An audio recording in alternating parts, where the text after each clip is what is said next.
Bismillahirrahmanirrahim. My dear students and my dear fellows, welcome to our channel. Name is Iqra Degree College Official. हम लोग इस channel पर different subjects जो हैं उनको पढ़ते हैं। ये चैनल बेसिकली लोगों की फ़लाह के लिए, ऐसे लोग जो कॉलेज नहीं जा सकते या ऐसे लोग जो आजकल की कोरोना की सूरत हाल में फ़ीसिस को अफोर्ड नहीं कर सकते, उनके लिए है। आप हमारे चैनल को लाइक करें, सब्सक्राइब करें। लेकिन आज हम जो सब्जेक्ट पढ़ रहे हैं वो है ह्यूमन रिसोर्स मैनेजमेंट। हमने ह्यूमन रिसोर्स मैनेजमेंट में अपने लास्ट लेक्चर्स के अंदर पढ़ा था कि रिक्रूटमेंट क्या होती है, और रिक्रूटमेंट के अंदर हमने सबसे पहला जो सब्जेक्ट पढ़ा था या उसका जो टॉपिक पढ़ा था वो था planning and forecasting of employees need, कि हमें कितने एम्प्लॉयज़ की जो है ज़रूरत है, हम उसको कैसे और कहाँ से फ़िल करेंगे। हमने इसके मतलब जो है वो लास्ट लेक्चर्स के अंदर पढ़ा। आज हम लोग पढ़ेंगे रिक्रूटमेंट क्या है, इफ़ेक्टिव रिक्रूटमेंट कब होती है, और रिक्रूटमेंट की कितनी तरह की अक़साम हैं। हम लोग या रिक्रूटमेंट कैसे कर सकते हैं, हम लोग आज ये दो टॉपिक्स के मतलब जो है वो पढ़ेंगे। तो सबसे पहले आप लोगों को बताना चाहूँगा कि रिक्रूटमेंट क्या है। एक ऐसा प्रोसेस जिसमें हम इस चीज़ को मद्देनज़र रखते हैं कि ज़्यादा से ज़्यादा जो एम्प्लॉयज़ हैं, प्रॉस्पेक्टिव एम्प्लॉयज़, मतलब यहाँ पे एम्प्लॉयज़ की ज़रूरत है, ऐसे प्रॉस्पेक्टिव जो फ्यूचर में बन सकते हैं, उन एम्प्लॉयज़ को कायल करना और उनको इस बात पर जो है वो कायल करना कि वो हमारी कंपनी में अप्लाई करें, मतलब एप्लीकेंट्स को अप्लाई करना, तो उसे कहा जाता है रिक्रूटमेंट। अब इसकी 2 से 3 तरह की डेफिनेशंस हैं जिनके मतलब आप लोगों को बताना चाहूँगा।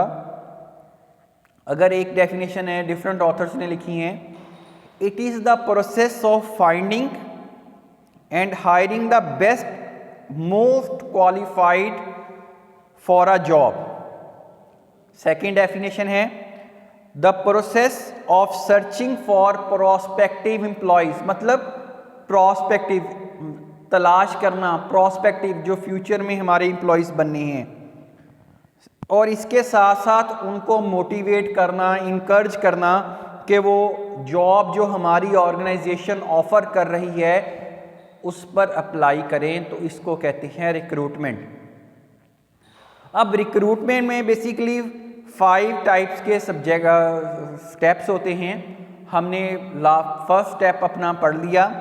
अब जो हमारा जो अगला जो स्टेप है वो है जी build a pool of candidates, के मतलब एप्लीकेंट्स को अप्लाई करवाना ऑर्गेनाइजेशन के अंदर। तो ये ज़्यादा से ज़्यादा जो है ये हमारा सेकंड हमारे पास जो है वो स्टेप है कि ज़्यादा से ज़्यादा recruiting build a pool of candidate, कि ज़्यादा से ज़्यादा एम्प्लॉयज़ को हमने क्या करवाना है जी, अप्लाई करवाना है। देखें बात यह है कि अब रिक्रूटिंग या रिक्रूटमेंट हम लोग देखते हैं। अब इफ़ेक्टिव रिक्रूटमेंट बहुत ज़्यादा ज़रूरी है। क्यों ज़रूरी है? देखिए ताकि ज़्यादा से ज़्यादा जो लोग हैं वो अप्लाई करें और उनमें से हम लोग बेस्ट पर्सन्स को क्या कर लें, चूज़ कर लें।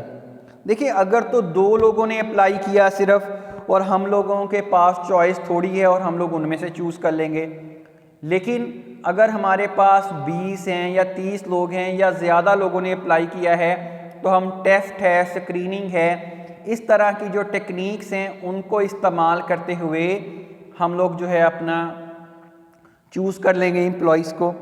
अब रिक्रूटमेंट जो है वो बहुत ज़्यादा इफ़ेक्टिव रिक्रूटमेंट बहुत ज़्यादा ज़रूरी है।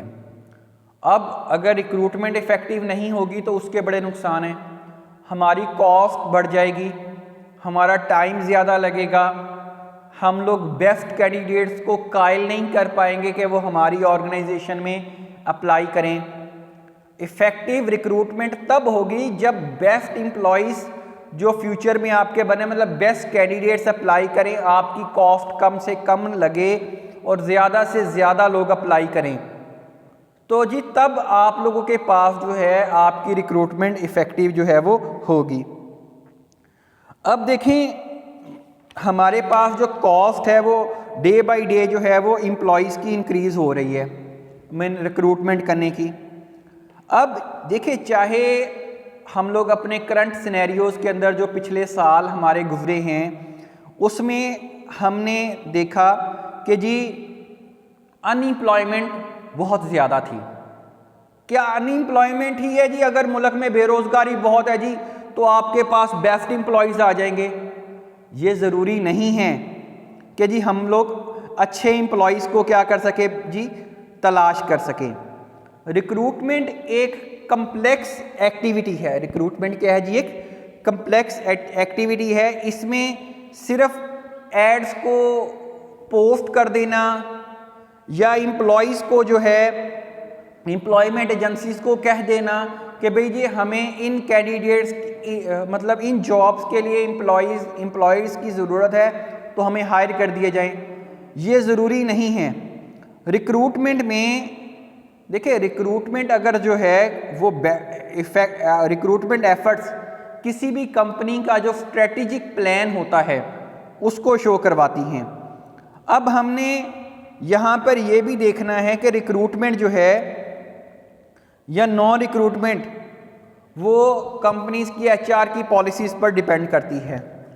और एक बात याद रखिएगा कि जो एचआर मैनेजर्स होती हैं जो किसी भी ऑर्गेनाइजेशन, देखिए यहाँ पे रिक्रूटमेंट को एचआर से क्यों जोड़ा, क्योंकि HR manager means human resource manager ही मुकम्मल तौर पर ज़िम्मेदार होते हैं कि वो अच्छे एम्प्लॉयज़ को रिक्रूट करें और उनकी सिलेक्शन करें और उनकी परफॉर्मेंस की ज़िम्मेदारी भी लें। तो ये कौन होते हैं जी? Human resource managers. क्योंकि ह्यूमन रिसोर्स मैनेजर ही जानते हैं कि जी जॉब की क्या स्पेसिफिकेशंस हैं, जॉब की क्या डिस्क्रिप्शन है, मतलब जॉब के लिए किस तरह की स्किल्स या किस तरह की जो ड्यूटीज़ या रिस्पॉन्सिबिलिटीज़ पूरा करना पड़ेंगी। तो इसीलिए क्योंकि जॉब और जो लाइन मैनेजर्स हैं मींस एचआर या स्टाफ जो मैनेजर्स हैं इनके दरमियान आपस में रिलेशनशिप होना भी बहुत ज़्यादा ज़रूरी है।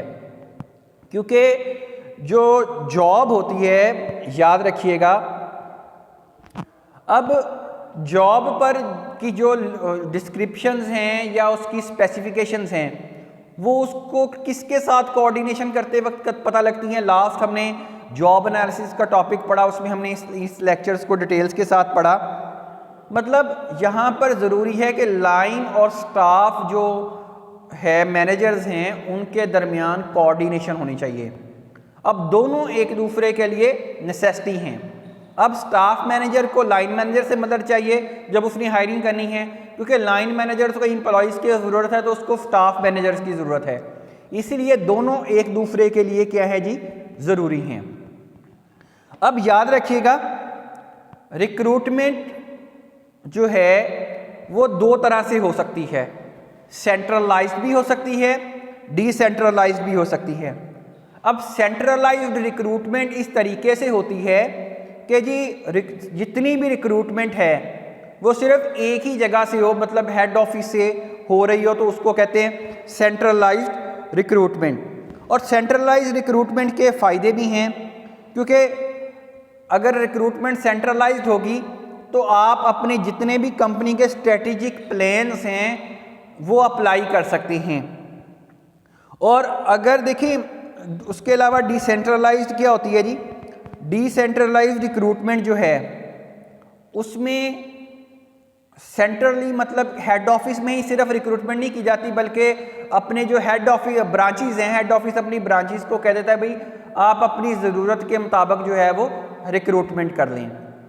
सेंट्रलाइज्ड रिक्रूटमेंट का एक फ़ायदा ये भी है कि जी डुप्लीकेशन नहीं होती।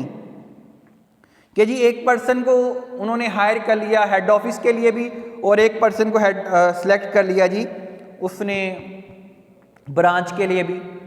जो रिक्रूटमेंट है अगर सेंट्रली होगी, सेंट्रलाइज्ड होगी, तो न्यू टेक्नोलॉजीज़ जो हैं, इंटरनेट बेस्ड रिक्रूटमेंट है या प्री स्क्रीनिंग टेस्ट हैं, अब आप उनको भी अप्लाई कर सकते हैं जब आप हेड ऑफिस की मतलब सेंट्रली रिक्रूटमेंट करेंगे, क्योंकि सेंट्रल हेड ऑफिस के पास इतने फंड्स होंगे, मे भी हो सकता है ब्रांचेस के पास उतने फंड्स जो हैं वो अवेलेबल ना हो कि वो न्यू टेक्नोलॉजीज़ की जो है वो मदद ले सकें।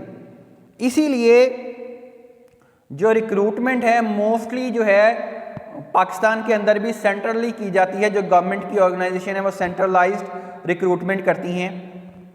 इसके अलावा है कि जी अगर आपने रिक्रूटमेंट की इफ़ेक्टिवनेस को देखना है कि जो आपने रिक्रूटमेंट की है वो कितनी इफ़ेक्टिव है, तो आप उसकी रिक्रूटमेंट को कैसे मेजर करोगे। अगर रिक्रूटमेंट हमने इफ़ेक्टिवनेस व्हाट टू मेजर, मतलब ना कि आपने ये देखना है कि जी आपकी रिक्रूटमेंट इफ़ेक्टिव हुई या नहीं हुई, तो आप इसको कैसे मेजर करोगे। उसका एक आसान सा जवाब है, how many applications did we generate through each over recruitment sources. देखिए रिक्रूटमेंट सोर्सेज जो हैं उनके ज़रिए कितने लोगों ने एप्लीकेशंस मतलब अप्लाई किया है हमारी ऑर्गेनाइजेशन में जॉब के लिए, तो इसको कहते हैं कि अगर कम किया है तो इसका मतलब है हमारी इफेक्टिव नहीं है, अगर ज़्यादा लोगों ने किया है तो इसका मतलब क्या है जी हमारे पास इफेक्टिव है। द एम्प्लॉय, देखिए ज़्यादा लोगों ने अप्लाई कर लिया इसका मतलब ये नहीं कि ये इफेक्टिव हो गई है। हाँ, अगर क्वालिफाइड एप्लीकेंट्स ने अप्लाई किया है ज़्यादा से ज़्यादा तो फिर वो इफेक्टिव है। देखिए दो चीज़ें हो गई ना, एक तो ज़्यादा जो है प्रोस्पेक्टिव एम्प्लॉयज़ मतलब ज़्यादा लोग जो हैं कैंडिडेट्स वो अप्लाई करें और वो ज़्यादा क्वालिफाइड हों, तब वो जो है हमारी जो रिक्रूटमेंट है वो इफ़ेक्टिव होती है। हम चाहे कोई सॉफ्टवेयर बनाएं, सॉफ्टवेयर लगाएं, चाहे कुछ भी लगाएं, देखें जो रिक्रूटमेंट है उस पर कॉस्ट लगती है। अब रिक्रूटमेंट विदाउट कॉस्ट तो नहीं होती, चाहे आप इंटरनेट का इस्तेमाल कर रहे हो, चाहे आप एड्स दे रहे हो, जो मर्ज़ी आप यूज़ कर रहे हो, मीडिया चैनल यूज़ कर रहे हो या विदाउट मीडिया चैनल कर रहे हो, तो आपके पास जितनी एप्लीकेशन ज़्यादा होंगी अब प्रोसेसिंग में उतना ज़्यादा टाइम लगेगा, उतना ज़्यादा आपको कॉस्ट बियर करनी पड़ेगी। तो इसीलिए क्वालिफाइड एप्लीकेंट्स जो हैं उनको ज़्यादा से ज़्यादा कायल करना कि वो हमारी फर्म में अप्लाई करें और वो कायल हो के अप्लाई करें, तब वो रिक्रूटमेंट जो है वो हमारे पास जो है इफ़ेक्टिव होती है। अब ये देखना, अब मैं नेक्स्ट आगे मूव फॉरवर्ड करता हूँ। एक बहुत ही पुरानी टेक्निक है जिसके ज़रिए हम लोग अंदाज़ा लगाते हैं कि जी भाई हमें एक जॉब के लिए कम से कम कितने लोग होंगे तो वो हमारी जो जॉब है या रिक्रूटमेंट है वो इफ़ेक्टिव होगी। तो उसको कहते हैं रिक्रूटिंग यील्ड पैरामिड।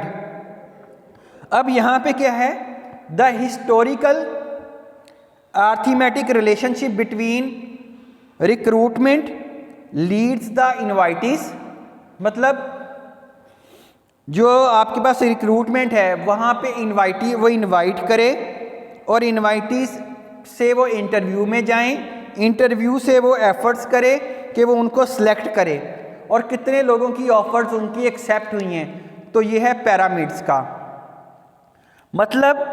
मैं आप लोगों को यहाँ पर ये बताता हूँ कि जी हमने जो है हमारे पास एक पैरामिड बना के दिखाता हूँ आप लोगों को।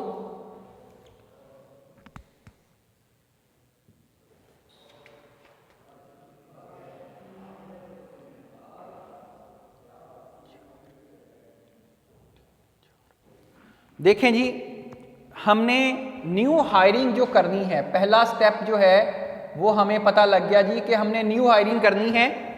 न्यू हायरिंग करनी है जी हमें 50 एम्प्लॉयज़ की, और ऑफ़र जिनको हमने देनी है उनमें से तो जी 2:1 की रेशो रखनी है। 2:1 की रेशो मतलब 100 लोगों को हमने ऑफ़र करनी है, जिसमें से हमने 50 लोगों को सिलेक्ट करना है। और अगर 100 लोगों को ऑफ़र करनी है तो उसके लिए हमने कितने लोगों को इंटरव्यू करना है, कितने लोगों को हमने इंटरव्यू करना है। तो जी वो रेशो हम रख रहे हैं जी 3:2, मतलब 150 लोग जिनके हमने इंटरव्यू जो है वो करने हैं।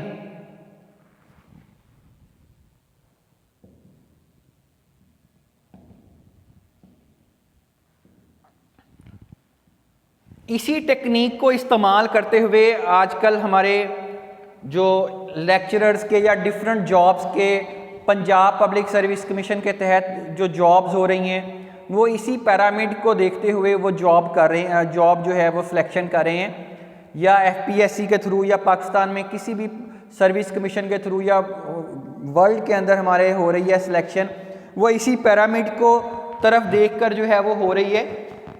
अब अगर नेक्स्ट है हमारे पास कैंडिडेट्स इनवाइटेड, तो इंटरव्यू के लिए हम लोग कैंडिडेट्स जो हैं कितने इनवाइट करते हैं, तो वो रेशियो हमने रख ली जी 4:3 की।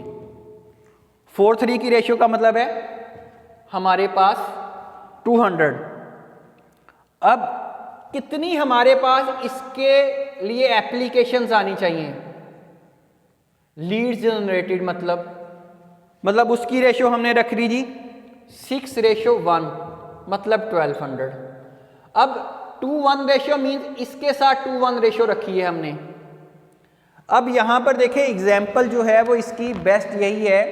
देखें पंजाब पब्लिक सर्विस कमीशन है वो क्या करते हैं, वो भी तो लोग यही करते हैं कि पहले जितनी एप्लीकेशंस आती हैं उनमें से वो उनको टेस्ट लेते हैं, उनका टेस्ट में से इंटरव्यू के लिए 5:1 की रेशियो रखते हैं कि जी 5 लोगों का इंटरव्यू करेंगे और उसमें से एक पर्सन जो है वो क्या करेंगे, फिर इंटरव्यू के बाद जो है वो उसको सिलेक्ट करें, मतलब टेस्ट लेंगे सब लोगों का, उसमें से 5:1 की रेशियो, 5:1 के बाद उसमें से एक बंदा जो है वो क्या कर लेंगे, सिलेक्ट कर लेंगे।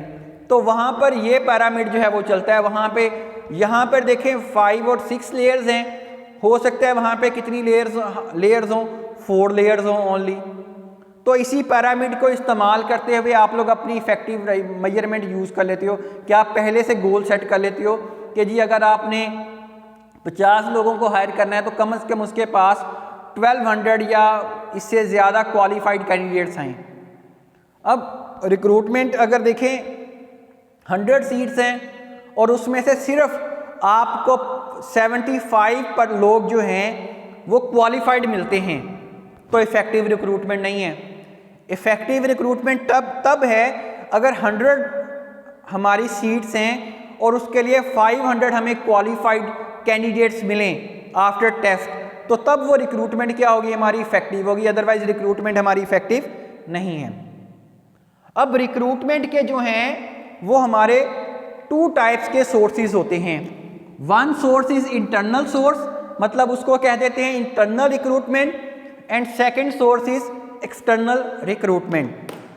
अब देखिए जी रिक्रूटमेंट जब हमारे माइंड में आती है तो हम लोग सिर्फ यही सोचते हैं कि जी ये हम लोग अखबारों में ऐड आएगा या इंटरनेट पर हमें ज़रूरत हम ऐड मिल जाएगा हमें। लेकिन अब बहुत सारी जो ऑर्गेनाइजेशन हैं वो रिक्रूटमेंट जो है वो इंटरनली फ्रॉम ऑर्गेनाइजेशन करती हैं, तो उसे कहते हैं internal recruitment. Means filling open positions with inside candidates is called internal recruitment. के जो इंटरनल एम्प्लॉयज़ हैं उनमें से बेस्ट कैंडिडेट्स को सिलेक्ट करके कायल करना कि वो जॉब के लिए अप्लाई करें, तो उसको कह देते हैं इंटरनल रिक्रूटमेंट। अब इसके बहुत सारे बेनिफिट्स भी हैं। सबसे पहला जो बेनिफिट है वो इसका ये है कि देखें जो इंटरनल एक ऐसा पर्सन जिसके मुतल्लक आप जानते हो कि ये इसके अंदर क्या वीकनेसेस हैं, इसकी क्या स्ट्रेंथ है, इसका सब्स्टिट्यूट कोई नहीं है। देखिए जो बाहर से बंदा आएगा ना, आपको ना उसकी स्ट्रेंथ का पता होगा ना उसकी वीकनेस का पता होगा, लेकिन अगर आप इंटरनली किसी पर्सन को हायर करोगे तो आपको पता होगा कि इसकी स्ट्रेंथ क्या है, इसकी वीकनेस क्या है। और ये सबसे सेफर वे है एम्प्लॉयज़ को प्रमोट करने का क्योंकि आपको उस पर्सन की जो स्किल्स हैं उसका भी आइडिया है। अब आप जो है देखिए एक बात याद रखिएगा, अगर आप अपने इंटरनल एम्प्लॉयज़ को किसी नेक्स्ट पोजीशन के लिए हायर करते हो तो इसका मतलब ये होता है कि आप उसको ज़्यादा कमिटेड कर रहे हो अपने साथ। अब अगर एक सीट खाली है, एक बंदा उस पर इंटरनली भी क्वालिफाई कर रहा है, लेकिन आप बाहर से उसको हायर कर लेते हो ना, तो वह एम्प्लॉयज़ आपके साथ कमिटेड नहीं रहते, याद रखिएगा। तो एम्प्लॉयज़ की कमिटमेंट हासिल करने के लिए ज़रूरी है कि आप सबसे पहले जो अपने इंटरनल कैंडिडेट्स हैं उनको मौका दें कि वो नेक्स्ट सीट के लिए क्या करें, अप्लाई करें। इसी पर्पस को देखते हुए प्रमोशंस की जाती हैं डिपार्टमेंट में, ताकि उनको रिवार्ड भी मिले, उनकी जो है सैलरीज भी बढ़े।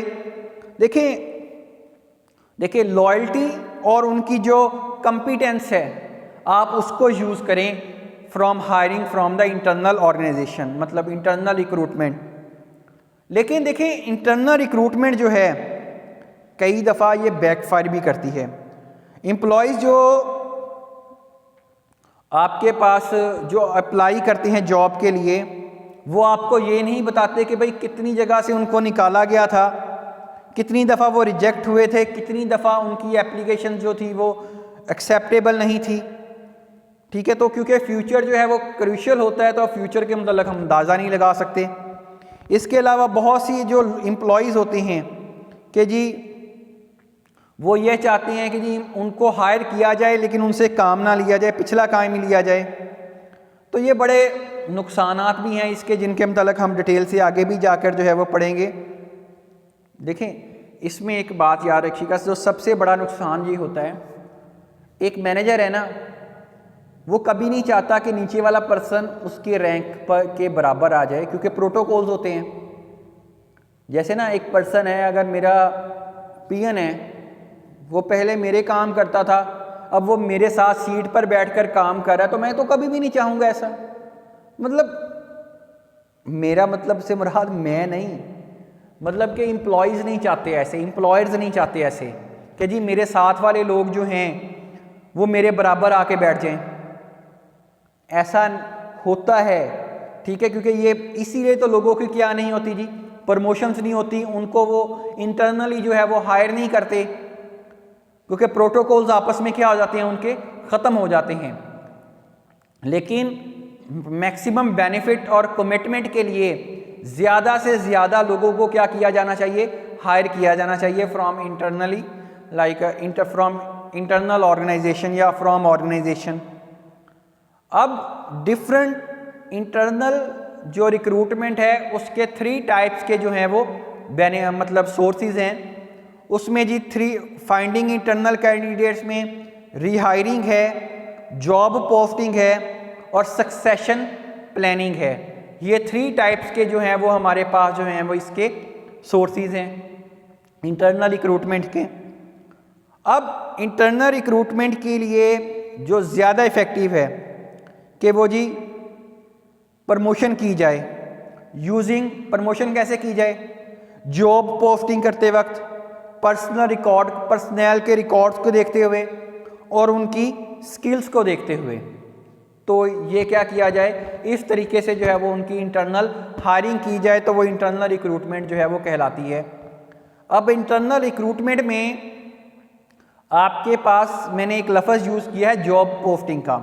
अब ये क्या है, publicizing and open job to employees, के अपने एम्प्लॉयज़ को, इंटरनल एम्प्लॉयज़ को जॉब के लिए अप्लाई करने के लिए कायल किया जाए।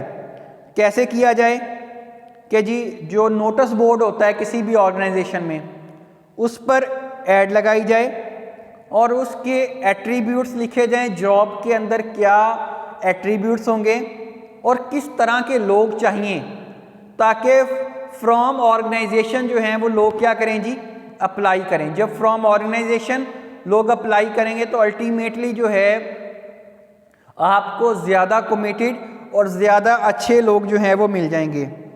और इसके लिए आप लोग जो क्वालिफ़िकेशन, जो पर्सनल इन्वेंटरी कार्ड्स हैं, या पिछले चैप्टर में है इनमें qualification inventories of personal charts, आप उनका भी यूज़ कर सकते हो कि आप लोग वहाँ से भी किसी भी जो person qualified for your job हैं, आप उनको भी कह सकते हैं कि भाई आप इस जॉब के लिए क्या करें, अप्लाई करें। नेक्स्ट है आपके पास रीहायरिंग। एक एम्प्लॉय जो आपका पहले एम्प्लॉय था, अब आपने उसको दोबारा से हायर करना, ये कहलाता है रीहायरिंग। मतलब फॉर्मर एम्प्लॉयज़ को जॉब के लिए दोबारा से हायर करना, ये है रीहायरिंग। अब रीहायरिंग दो तीन तरीके से होती है कि जी एक बंदा जो जॉब छोड़कर जा चुका है, आप उसको कहते हो कि भाई आप इस जॉब के लिए क्या करें जी, अप्लाई करें। या एक बंदा जो रिटायर हो गया है, आप उसको, क्योंकि वो जानता है ऑर्गेनाइजेशन की वीकनेसेस एंड स्ट्रेंथ्स को, आप कहते हो भाई आप हमारे पास और काम करें, हम आपको एक्स्ट्रा पे करेंगे। इसकी प्लस साइड ये है क्योंकि जो फॉर्मल एम्प्लॉयज़ हैं वो कंपनीज के कल्चर को भी जानते हैं और वो उनको पता है कि ऑर्गेनाइजेशन में कम या ज़्यादा किस चीज़ की ज़रूरत है, और उनको पता है किसी काम को कैसे करना है। तो अब देखें, ये है रीहायरिंग का सबसे बड़ा फ़ायदा। दूसरे नंबर पर देखा जाए, employees who were let go return and with less than positive attitudes. देखें, एक बंदा जिसको आपने निकाल दिया, जब आप उसको दोबारा रखते हो ना, तो उसका एटीट्यूड वो पॉजिटिव नहीं होता, ये याद रखिएगा। एक बंदा, मुझे उसकी जॉब के रिलेटेड पसंद नहीं था, मैंने उसको निकाल दिया, कल को मुझे ज़रूरत पड़ी, मैंने उसको दोबारा से हायर किया, तो वो उतनी कमिटमेंट और उतनी लॉयल्टी के साथ काम नहीं करेगा। तो ये इसका सबसे बड़ा नुकसान है। जैसे hiring farmer employees who left for greener postures back into better position may signal your current employees that the best way to ahead is the level of the leave the firm। देखिए, बात यह है कि अगर एक employ जो betterment के लिए आपकी ऑर्गेनाइजेशन छोड़ के चला गया, आपने उसको नेक्स्ट लिया, तो आपने बेस्ट अपनी प्लेस पर, मतलब प्लेस पर ले लिया, तो ये जो आपके जो लोग हैं, जो करंट एम्प्लॉयज़ हैं, उसको इस बात पर कायल करेगा कि भाई आप छोड़ के चले जाओ, देखा मैं छोड़ के गया था, मुझे क्या हुआ, मैं बेटर जॉब पर वापस आया हूँ। तो वो लोग भी, दूसरे लोग भी जो है इसी पैटर्न को अपनाने की जो है वो कोशिश करेंगे। अब देखें, हमारे पास नेक्स्ट है सक्सेशन प्लानिंग। अब सक्सेशन प्लानिंग क्या है? The ongoing process of systematically identifying, assessing and developing the organizational leadership to enhance performance। इसका मतलब यह है कि एक ऐसा अमल जिसमें ऑटोमेटिकली या सिस्टमेटिकली जो ऑर्गेनाइजेशन के अंदर एम्प्लॉयज़ हैं, जिनके अंदर लीडरशिप की क्वालिटीज़ हैं, उनको ऊपर लेके आना। तो ये है हमारे पास सक्सेशन प्लानिंग। मतलब कि जो एग्जेक्टिव कैंडिडेट्स हैं, पर्टिकुलरली उनको ऊपर लेके आना। ऐसे एम्प्लॉयज़ जो और मतलब एज आ लीडर रोल प्ले कर रहे हैं, उनको ऊपर लेके आना ताकि वो मैनेजर के तौर पे काम करें और आपकी ऑर्गेनाइजेशन को ज़्यादा से ज़्यादा बेनिफिट दें। तो ये है हमारे पास सक्सेशन प्लानिंग। अब सक्सेशन प्लानिंग जो है, मतलब जैसा कि बताया कि इसमें 3 स्टेप्स होंगे सक्सेशन प्लानिंग में। सबसे पहला है identifying and analysing the key jobs. देखें, कोई लीडर है ना, उसको आपने मतलब एम्प्लॉयज़ में जो लीडर है, जिसके पास कैपेबिलिटीज़ भी हैं, जिसके पास स्किल्स भी हैं, अगर आपने उसको की जॉब पर लेके आना है तो देखा जाए किस की जॉब पर लेके आना है। अब एक बंदा जो प्रोडक्शन के एरिया में जो है वो लीडर का रोल प्ले करता है, तो वो उनसे बेटर काम ले सकता है, तो क्या उसको हम लोग किसी और काम में, मतलब सेल्स में लगा दें? नहीं, ऐसा नहीं। मतलब प्रोडक्शन की जो की जॉब है उसी में लगाना है, उसको एनालाइज करके आपने। नेक्स्ट है क्रिएटिंग एंड असेसिंग कैंडिडेट्स, और आपने लेना है उनमें से कैंडिडेट्स को असेस करना है, who is better, who to lead, and selecting those who will fill the key position, और उनमें से क्या करना है, उस की पोजीशन के लिए उनको सेलेक्ट कर लेना है। तो इस तरीके कार के ज़रिए, सक्सेशन प्लानिंग के ज़रिए लोग ज़्यादा से ज़्यादा काम करने की कोशिश करते हैं, ज़्यादा से ज़्यादा जो है वो परफॉर्मेंस शो करवाते हैं। तो ये 3 वेज हैं, job posting, rehiring and succession planning, जिनके ज़रिए एम्प्लॉयज़ जो है इंटरनली रिक्रूटमेंट करते हैं। अब फ्रॉम एक्सटर्नल रिक्रूटमेंट, हम लोग एक्सटर्नल रिक्रूटमेंट जो करनी है हमने, कि जी एक्सटर्नल रिक्रूटमेंट जो मीडिया के ज़रिए हम लोग करें, मतलब आउटसाइड फ्रॉम द ऑर्गेनाइजेशन, हमने ज़्यादा से ज़्यादा कैंडिडेट्स को अपनी ऑर्गेनाइजेशन में लेके आना है कि वो अप्लाई करें, क्वालिफाइड एम्प्लॉयज़ अप्लाई करें, और हम उनमें से बेस्ट कैंडिडेट्स को चूज़ करें। तो ये है एक्सटर्नल रिक्रूटमेंट। अब एक्सटर्नल रिक्रूटमेंट जो है, इसके डिफरेंट वेज हैं। सबसे पहले हमारे पास जो वे है वो है एडवर्टाइजिंग। क्या है जी? एडवर्टाइज। पहले तो देखे ना, जॉब के लिए ऐड देना पड़ता है। अब एम्प्लॉयमेंट ऐड से तो हम लोग सब लोग जो हैं वो वाकिफ़ हैं, और हम में से ज़्यादातर जो लोग हैं उन्होंने मतलब जो हमने उनका रिस्पॉन्ड भी किया होगा ऐड का। अब वेब बेस्ड रिक्रूटमेंट जो है, उसने जो हमारी ट्रेडिशनल जो एडिंग थी ऑफ द जॉब, उसको रिप्लेस कर दिया है। अब हमारे पास डिफरेंट टाइप की रिक्रूटमेंट जो है उसमें यूज़ होता है एडवर्टाइजिंग में। एडवर्टाइजिंग में सबसे जो बेस्ट या सबसे बड़ा किरदार है वो किसका है? मीडिया का। मतलब हमने फ्रॉम आउटसाइड द ऑर्गेनाइजेशन, हमने अपनी ऑर्गेनाइजेशन में एम्प्लॉयज़ को कायल करना है कि वो यहाँ पे अप्लाई करें। तो उसके लिए क्या करेंगे? हम जॉब की एडवर्टाइज करेंगे। अब जॉब की एडवर्टाइज में सबसे ज़्यादा रोल जो है वो किसका है? मीडिया का। अब जो ज़्यादा यूज़ होते हैं मीडिया चैनल्स, वो कौन से हैं जी? लोकल पेपर्स, इसके अलावा जर्नल्स हैं, टीवी चैनल्स हैं और इंटरनेट। देखें, जो हमारे पास मीडिया जो अगर हमने from outside the organization select करना है तो आप एडवर्टाइज ही करते हो ना मोस्टली। तो उसके लिए आप किसका सहारा लेते हो? मीडिया का। तो मीडिया में कौन कौन सी चीज़ें हैं? न्यूज़पेपर आ जाता है, उसके बाद जर्नल्स आ जाते हैं मुख्तलिफ, और उसके बाद टीवी चैनल्स आ जाते हैं, उसके अलावा क्या आ जाते हैं जी? इंटरनेट। अब आपने किस मीडिया चैनल को इस्तेमाल करना है डिपेंड करता है आपने किस तरह की पोजीशंस को आपने फिल करना है। अगर तो आपको लोअर लेवल एडमिनिस्ट्रेटिव एम्प्लॉयज़ चाहिए या क्लरिकल एम्प्लॉयज़ चाहिए तो वो मोस्टली आपको चाहिए होते हैं फ्रॉम लोकल।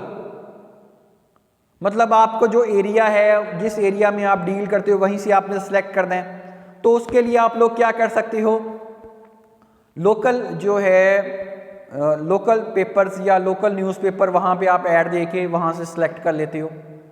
अब अगर आपको एक अकाउंट्स के बंदे चाहिए या बिजनेस माइंडेड पर्सन चाहिए तो आप किसी बिजनेस जर्नल में ऐड दे सकते हो। अब अगर आपको किसी स्पेसिफिक सब्जेक्ट्स के जर्नल है ना, आप उसमें ऐड दे दोगे। या आपको अगर जो ऊपर वाली एडमिनिस्ट्रेटिव की, तो आप उसके लिए न्यूज़पेपर हैं जो नेशनल न्यूज़पेपर हैं या इंटरनेशनल न्यूज़पेपर्स हैं, वहाँ पर ऐड कर सकते हो, इंटरनेट पर ऐड दे सकते हो, तो ताकि आपको बेस्ट कैंडिडेट्स जो ऊपर वाली पोजीशंस हैं उन पर मिल सकें। तो इसकी डिफरेंट है एंगल्स हैं कि कौन सा मीडिया चैनल आपने इस्तेमाल करना है, डिपेंड करता है किस तरह की पोजीशन है जी। नेक्स्ट है कंस्ट्रक्टिंग दी एड। देखें, अब आपने ऐड बना दी, क्या ऐड में क्या खसूसियत होनी चाहिए? रिक्रूटमेंट के लिए आपने ऐड बनानी है ताकि लोग ज़्यादा से ज़्यादा कायल हों।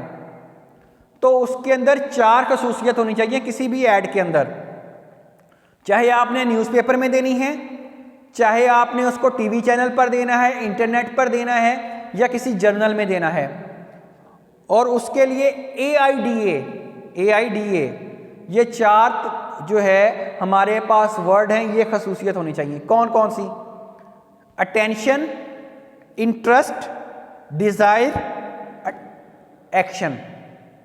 मतलब सबसे पहले आपकी एडवर्टाइजमेंट ऐसी हो कि जो लोगों की अटेंशन अपनी तरफ खींचे, फिर उस ऐड की तरफ देखते हुए लोगों में इंटरेस्ट पैदा हो कि इस जॉब के लिए अप्लाई करें, मतलब डिज़ायर भी आए। और आपने उस जॉब में एक्शन भी बताना है कि इस जॉब के बदले आपने कितनी देर में एक्ट करना है। मतलब जी आप जब ये ऐड हम प्रिंट करें तो 30 डेज़ में अप्लाई करें, 15 डेज़ में अप्लाई करें, 10 डेज़ में अप्लाई करें, ये है एक्ट। अब ये अगर ओपन नहीं होती कभी भी ऐड कि भाई आप रिक्रूटमेंट के लिए ऐड कि जी आप जब मर्जी आए अप्लाई कर लें, ऐसा नहीं होता। आपने एक स्पेसिफिक टाइम बताया होता है कि इतने टाइम में आपने क्या करना है जी, एक्ट करना है। तो ये है ऐड के अंदर। किसी भी अखबार में अगर आपने मीडिया में ऐड देनी है for recruitment from outside the organization, तो उसके अंदर ये 4 खसूसियत होनी चाहिए। अब देखें, जो याद रखिएगा कि जो ऐड होती है ना वो फ्री में नहीं आती, उसके लिए एम्प्लॉयर्स को जो है वो पे करना पड़ता है। अगर वो मार्केटिंग कैंपेन्स चला रहे हैं या मार्केटिंग खुद करें तो उसके लिए उसको पे करना पड़ता है। तो अब अगर यहाँ भी इफेक्टिवनेस का वही क्राइटेरिया है जो रिक्रूटिंग इफेक्टिवनेस में आपको बताया कि जी रिक्रूटमेंट ऐड ऐसी होनी चाहिए या एडवर्टाइजमेंट किसी भी मीडिया चैनल पर अगर आप दे रहे हो तो वो इस तरह से हो कि ज़्यादा से ज़्यादा क्वालिफाइड कैंडिडेट्स जो हैं वो जॉब के लिए क्या करें जी, अप्लाई करें। नेक्स्ट है जी हमारे पास एम्प्लॉयमेंट एजेंसीज। अब याद रखिएगा कि कई दफ़ा ये होता है कि एम्प्लॉयर खुद नहीं हायर करता डाटा, या वो डाटा 3 टाइप्स की एम्प्लॉयमेंट एजेंसीज हैं। मतलब उनको कह देता है जी कि जी आप मेरे बिहाफ पे लोगों को बताएं, लोगों को कहें कि वो अप्लाई करें, तो वो उनमें से मैं चूज़ कर लूँगा एम्प्लॉयज़ को। देखें उसमें है पब्लिक एजेंसीज, मतलब ऐसी एजेंसीज जिनको ऑपरेट करती है हमारी फेडरल या हमारी प्रोविंशियल गवर्नमेंट। ऐसी एजेंसीज जिनको ऑपरेट करती है कौन, हमारी फेडरल या हमारी प्रोविंशियल एजेंसीज। उनसे हम लोग डाटा ले लेते हैं और उनको कहते हैं कि जी अप्लाई करें, या हम उनको कहते हैं कि भाई जो आपके पास लोग आ रहे हैं आप उनको कहें कि हमें हमारी जो फर्म है जॉब के अगेंस्ट जो है वो अप्लाई करें। उसका नुकसान भी है, फ़ायदा भी है। फ़ायदा ये है कि जितने भी जो उनके पास एड्स आई हैं वहाँ पर जो हैं वो आप उनको ले लेते हो, या लोगों ने वहाँ पे अप्लाई किया होता है कि भाई हमें जॉब चाहिए, तो अगर कोई जॉब आए तो हमें बताया जाए। लेकिन उसका नुकसान ये है कि कई दफ़ा कुछ लोग फॉर द टाइम बीइंग जमा करवा देते हैं एप्लीकेशंस को कि जी जब ज़रूरत होगी तब हम राब्ता करेंगे, लेकिन वो अप्लाई नहीं करते। इसके अलावा है कुछ ऐसी भी ऑर्गेनाइजेशंस हैं जो विदाउट प्रॉफिट लोगों की फलाह के लिए काम करती हैं कि जो लोगों को रोज़गार फराहम किया जाए। उनसे हम लोग डाटा लेकर, या हम लोग उन लोगों को कह सकते हैं कि भाई जो बेस्ट कैंडिडेट्स हैं वो हमें बताए जाए और उनको हमारे पास भेजा जाए इंटरव्यू के लिए या प्री स्क्रीनिंग टेस्ट के लिए। इसके अलावा जैसे पाकिस्तान के अंदर एक है जी अदारे बने हुए हैं जी, फलाह के अदारे, लोगों को रोज़गार फराहम करना, हम उनको कह सकते हैं। या मुख्तलिफ तरह की प्राइवेट एजेंसीज़ हैं, जैसे पाकिस्तान में paper.pk या rosie.pk है, या डिफरेंट टाइप्स की जो एम्प्लॉयमेंट एजेंसीज़ हैं जी, हम होम ट्यूटर्स प्रोवाइड करते हैं। ये जो एजेंसीज़ हैं बेसिकली प्राइवेट एजेंसीज़ हैं, रिक्रूटिंग एजेंसीज़, हम इनको कहते हैं कि भाई जो बेस्ट क्वालिफाइड कैंडिडेट्स हैं उनको हमारे पास भेजा जाए, हम उनमें से किसी पर्सन को क्या कर लेंगे जी, सिलेक्ट कर लेंगे। जैसे एक हमें टीचर चाहिए जी, हम एक होम ट्यूटर चाहिए, हम किसी एकेडमी वाले को जो ये सर्विसेज प्रोवाइड करता है फॉर पे, वो हमसे भी पैसे ले लेगा, वो अगले बंदे से भी पैसे ले लेगा। वो हमें टीचर प्रोवाइड करेगा जी, वो हमें कहेगा जी कि ये पर्सन अवेलेबल हैं, आपको इनमें से जो सिलेक्ट करना है वो सिलेक्ट कर लें।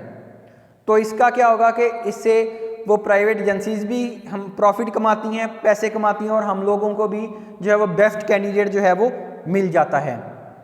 तो ये हैं कुछ आप लोगों के पास जो एक्सटर्नल रिक्रूटमेंट के मैंने बताए वेज बताए कि किस तरीक़ा कार के ज़रिए हम लोग एक्सटर्नल रिक्रूटमेंट जो है वो करते हैं।